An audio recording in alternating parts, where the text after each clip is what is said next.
O que é memória mesmo?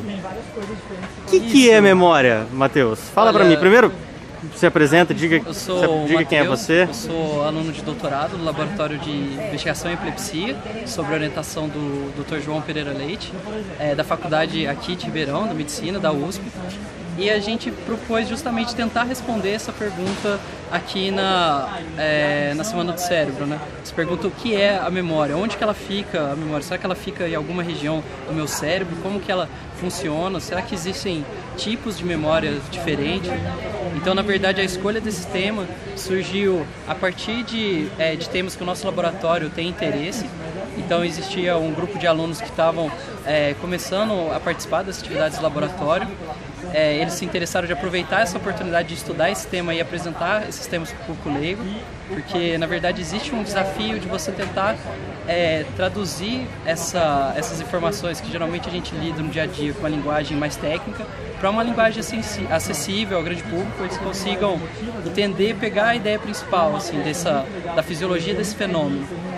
Então, a gente organizou uma feira com uma apresentação de painéis, com perguntas diretas. Assim, a gente não quis começar o assunto, a discutir esse assunto a partir de algum tema, algum tópico de algum livro, mas a partir de uma pergunta, que essa pergunta pudesse refletir uma dúvida deles. Então, perguntas do tipo, sei lá, quais são os tipos de memória? Mas como assim, tipos de memória? Tem mais de uma memória? Memória não é você lembrar das coisas e pronto? Sim, a memória é você lembrar das coisas, mas apesar disso, existem memórias diferentes, assim. Você pode lembrar de formas diferentes de situações que já aconteceram na sua vida. Você pode aprender de maneiras diferentes.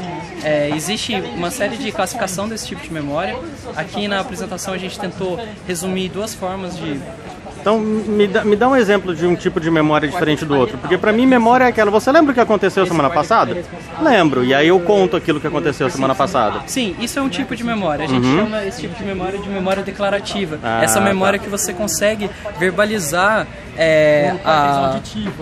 aquela situação que você viveu, né? Você consegue contar, olha, eu estava jogando bola e eu caí, machuquei. Mas existe um certo tipo de memória que você consegue acessar no seu dia a dia, mas que existe uma dificuldade de você verbalizar. Por exemplo, você deve lembrar como se anda numa bicicleta. Assim, é um tipo de coisa que você nunca esquece, mas é difícil você escrever cada movimento que você faz em toda parte do seu corpo. Você sabe fazer e não sabe como, não consegue explicar como. Não consegue explicar muito. Isso está muito associado a essa memória que a gente chama de não declarativa. Mas além disso, a gente pode dividir as memórias, na verdade, de uma outra forma. A gente pode dividir elas não pelo tipo de memória declarativa ou não declarativa, mas a gente pode definir, classificar as memórias a partir do tempo que elas duram. Então a gente tem a memória imediata, cada informação dessa que seria aquela que dura frações de segundo. Então, essa pessoa que na sua mente seria aquela memória relacionada a você ter uma lembrança acessível, mas que você vai usar só durante alguns segundos. Sei lá, tipo, por exemplo, decorar o número do celular. Você pergunta para uma pessoa, fala, qual que é o telefone do fulano, porque eu vou ligar aqui agora. Sim. Então aqueles 10 segundos entre a pessoa te falar o telefone e você discar, você lembra do número. Se você precisar ligar de novo, você tem que perguntar outra vez, é isso? Sim, é isso mesmo. É aquela memória que você decora ali, depois você já descarta, esquece e depois não lembra mais. Mas engraçado, porque de repente se você conhece alguém interessante na balada, você dá uns beijinhos na balada e aí você vai pedir o telefone daquela pessoa para ligar amanhã. Num caso desse, muitas vezes a pessoa te fala o telefone uma vez e você não esquece mais, né? Sim, sim. Qual que é a diferença? Isso é muito legal porque as memórias, elas podem ser moduladas, elas podem ser influenciadas pelo tipo de experiência que você está tendo. Então existe uma série de fatores que vão influenciar a sua memória para que ela perdure durante dias, meses, ou dependendo do impacto, dependendo da situação que essa memória aconteceu, ela pode durar a vida toda. Nesse sentido, a gente também separou um painel indicando quais seriam os aspectos que poderiam influenciar nessa consolidação, no tempo que essa memória pode durar para as pessoas. Quer dizer, então uma memória ela pode começar como sendo uma memória imediata Sim, ela pode E ela durar pode alguns passar minutos, essa mesma memória ela pode passar de imediata para de curta duração ou e de até mesmo repente para de longa duração. Isso, ela pode demorar meses, anos, a sua vida toda.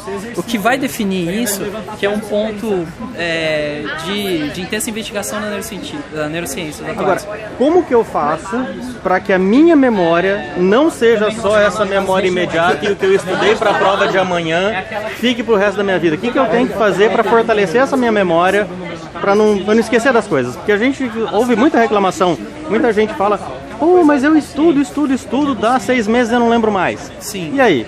Existe algumas coisas que a gente sabe que podem influenciar o quão forte vai ser essa memória, o quanto tempo ela vai durar.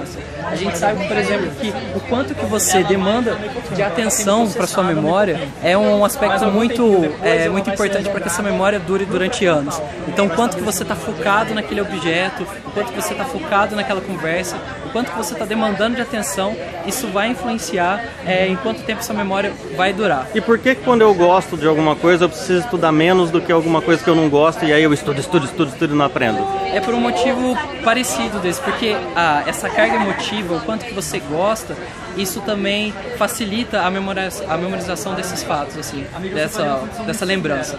Quer dizer, a formação de memória está ligada à emoção que você está sentindo no momento em que aquele evento acontece. Sim, emoções positivas muito fortes, então, não sei, aquele aniversário de um amigo seu, aquele seu primeiro beijo, isso vai te marcar de uma maneira tão forte que essa memória pode perdurar durante toda a vida. O contrário também acontece. Memórias traumáticas, eventos aversivos podem marcar aquele indivíduo de tal maneira que é difícil você perder essa memória, esquecer aquele acontecimento. A gente sabe hoje em dia que tem estruturas neuronais que vão influenciar essa memória. No caso, sabe-se que a amígdala, que é uma estrutura próxima do hipocampo, vai influenciar a formação dessas memórias. A gente sabe também que a formação dessas memórias elas são influenciadas também pela diversidade de sensações, de estímulos sensoriais que a gente tem no momento daquela formação. Então, quanto mais rica for a experiência no sentido tátil, do que você sente, do cheiro, do gosto de um alimento, do visual, mais provável que essa memória perdure durante anos e anos. Quer dizer, a gente está aqui nesse evento na Praça 15 e a gente tem alguns lugares as pessoas experimentando café e estudando e entendendo como funciona o olfato e o paladar. Numa outra barraca, mais para lá, a gente tem as brincadeiras tradicionais. Aqui a gente tem os quebra-cabeças, coisas que você usa à mão. E é um contraste com o que a gente vê hoje em dia, que muitas pessoas vivem em telas de computador, tablets, celulares, TVs. Não é bom, então, a gente usar esse tipo de tecnologia? Por que aqui a gente tem esse tipo de proposta aqui, esses quebra-cabeças desse estilo, e por que a gente não tem aqui um tablet com esses quebra-cabeças? Sim, eu acho que aqui na feira a gente tem um ótimo exemplo de que a gente pode discutir esses fatores que vão influenciar a memória, mas além disso, a gente está praticando, a gente está colocando na prática essa informação que a gente tem sobre como a diversidade sensorial pode influenciar na formação dessa memória. Então, acho que por isso que a praça tem essa abordagem de ter essas estimulações sensoriais diversas para que essas memórias se formem e se perpetuem durante anos e anos, assim. Eu acho que essas experiências, a gente sabe disso, elas são muito mais ricas para a consolidação dessas memórias. Eu posso dizer então que eu aprendo mais fácil aquilo que eu acho legal? Sim, pode. Então, na hora que a gente vai decidir, a meninada que está aí fazendo cursinho e que vai decidir o que fazer da vida, a pessoa não vai bem em matemática. Aí o pai vai lá e coloca o aluno numa aula particular de matemática. Sim. Só que a pessoa vai super bem em geografia e mal precisa estudar geografia. Será que o pai não devia ter colocado essa pessoa numa aula particular de geografia? Sim. Que é o que ela gosta e onde ela vai ter sucesso, provavelmente? Sim, com certeza. Acaba que acontece uma espécie de reforço negativo com a experiência da pessoa. A pessoa, ela por algum motivo, ela não aprendeu muito conceito, aí ela vai mal na prova, e aí ela já começa a achar que ela é ruim naquilo, e aí ela começa a tomar birra daquele assunto, e aí por odiar aquele assunto, por não ter interesse, por conta de algum trauma, alguma situação, ela ainda dificulta ainda mais o seu aprendizado. aprendizado, assim.